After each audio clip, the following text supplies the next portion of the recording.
ఈరోజు తెలుసుకోవాల్సిన విషయం ఏంటంటే మీకు జ్ఞాపక శక్తి ఉంది. కానీ అది అందరూ అన్న మాటలతోటి దాన్ని నింపేశారు. సో ఈరోజు మన మంచి కోసము భగవానుడు ఈరోజు అవతరించి మనకి సంకల్పాలు, శ్రేష్ఠ సంకల్పాలు ఇచ్చినప్పుడు వీటిని గుర్తు పెట్టుకోవాలి. ఇంకా ఇవి మనకు గుర్తుండాలి. వీటిని చేస్తుంటే అవి ఎరేజ్ అయిపోతాయి. అవి తుడిచిపెట్టుకుపోతాయి ఇంకా. ఒకవేళ అవి గుర్తొచ్చినా ఇంకా మనకు బాధ అనిపించదు. ఎందుకంటే కొంతమంది 25 ఏళ్ళు అనుకున్న అప్పటినుంచి వచ్చినయి అన్నీ చేసుకొని ఇప్పుడు ఏడుస్తుంటాం. ఆ రోజు ఎన్ని మాటలన్నారు, నేను కాబట్టి పడ్డాను, చేశానని. సో గుర్తు ఉన్నాయి, ప్లస్ రివైండ్ అవుతున్నాయి. రివైండ్ ఎక్కడ అవుతున్నాయి? వర్తమానంలో అవుతున్నాయి. అంటే గడిచిపోయిన గతాన్ని తెచ్చి వర్తమానంలో పెట్టి ఆ బాధనంతా గుర్తు చేసుకుని, ఎందుకు బాధ గుర్తొచ్చి ఏడుపొస్తోందంటే ఆ గాయాలు మానలేదు. భగవంతుడి దగ్గర ట్రీట్మెంట్ తీసుకోలేదు. సో ఇప్పుడు మనం చేస్తుంది యాక్చువల్‌గా ట్రీట్మెంట్. గాయాలు మానిపోవాలి.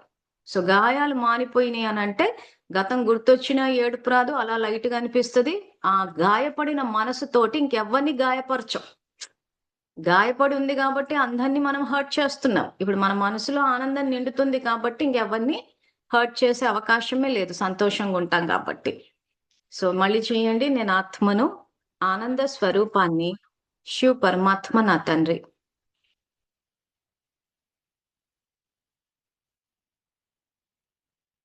సో వీరు ఆనంద స్వరూపము. సదా ఆనంద స్వరూప భవ. ఈ సదా అన్న పదాన్ని వాడండి. సదా అంటే ఎప్పుడు. సో వాళ్ళెప్పుడూ ఆనందంగా ఉండాలని కోరుకోవాలి. సో అప్పుడు ఏమవుతది? ఇది సమర్థ సంకల్పం. పాజిటివ్ థాట్ కాదు. Elevated thought. ఎందుకంటే ఆత్మ స్వధర్మానికి సంబంధించి చేస్తున్నాం. సో ఆ చేసినప్పుడు ఏమైద్దంటే మీలో దాత సంస్కారము, మీలో దైవీ గుణం ఒకరికి ఆ రకంగా సంతోషంగా, ఆనందంగా ఉండాలని కోరుకోవడం. సో అప్పుడు ఏమవుతది?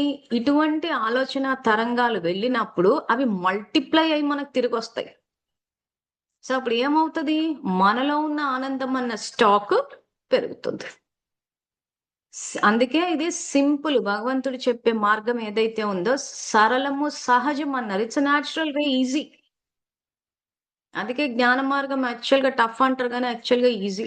చెయ్యాలే గాని. ఏమంటే ఇగ అలాంటోళ్ళని అందరిని భక్తిలో ఏమైపోయిందంటే ఊరికే విధి విధానాలే కాబట్టి చాలా లైట్‌గా, హ్యాపీగా ఫీల్ అయితున్నారు.